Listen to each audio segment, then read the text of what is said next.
Okay, നമസ്കാരം. അപ്പോൾ ഇന്നത്തെ സ്പെഷ്യൽ എന്താ അറിയോ? അയിലക്കാന്താരിയാണ് കേട്ടോ. സാധാരണ മീൻ വയ്ക്കുന്നത് എങ്ങനെയാണെന്ന് എല്ലാവർക്കും അറിയാം. അതുപോലെ തന്നെ ചട്ടി വെച്ച് കടുകും പൊട്ടിച്ച് ഉലുവയിട്ട് ഇഞ്ചി പച്ചമുളക് പിന്നെ വേണ്ട കാന്താരി ഇത്രയിട്ട് ഇങ്ങനെ നന്നായി വഴറ്റിക്കൊണ്ടിരിക്കുകയാണ്. നന്നായി വഴറ്റി ഒരു സെറ്റായതിനു ശേഷം നമുക്ക് അടുത്ത സാധനമൊക്കെ ഇടാം.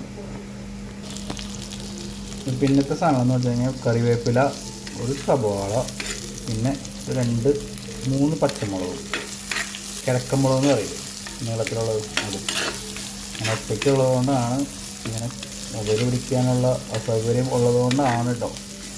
എല്ലാം ഇട്ട് കഴിഞ്ഞിട്ട് കാണിച്ചു തരണേ. ഇതൊക്കെ നന്നായി ഒന്ന് വഴറ്റിയെടുത്തേക്കാം. പിന്നെ സാധാരണ പോലെ നല്ല കല്ലുപ്പിട്ടേക്കാം. നന്നായി വഴണ്ട് വരാൻ വേണ്ടിയിട്ട് കല്ലുപ്പ് നല്ലതാണ്, ആദ്യമേ ചേർക്കാം. പിന്നെ കണ്ട ഈ മസാലകൾ ഇട്ടേക്കാം.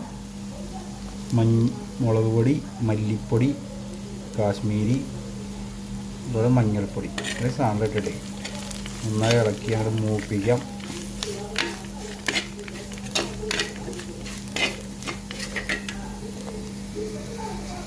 മൂത്ത് സെറ്റതിന് ശേഷം ഉള്ള കുടംപൊടി ഒരു 3-4 ചുള ഇട്ടേക്കാം.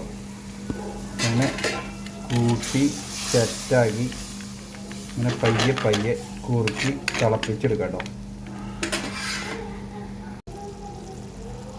ഇതിങ്ങനെ തിളച്ച് കണ്ട അടിപൊളിയായിട്ട് ആ എണ്ണയ്ക്ക് തെളിഞ്ഞ് വന്നിട്ടുണ്ട്.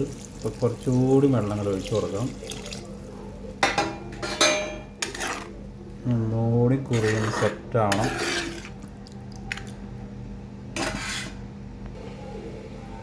വേണ്ട, നന്നായി തിളച്ച് നല്ല സെറ്റായിട്ടുണ്ട്. പിന്നെ നമുക്ക് ഈ കഴുകി മാറ്റി വെച്ചിരിക്കുന്ന അയില കഷ്ണങ്ങളിൽ ഇട്ട് കൊടുക്കാം.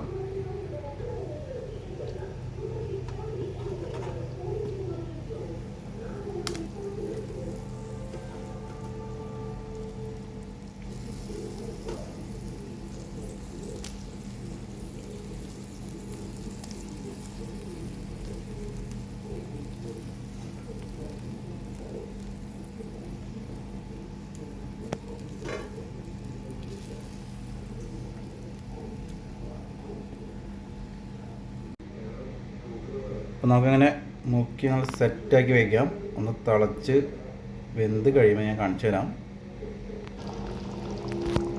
അപ്പം നമ്മൾ തിളച്ച് അയില കാന്താരി സെറ്റായിട്ട് കേട്ടോ, കാണിച്ചു തരാം.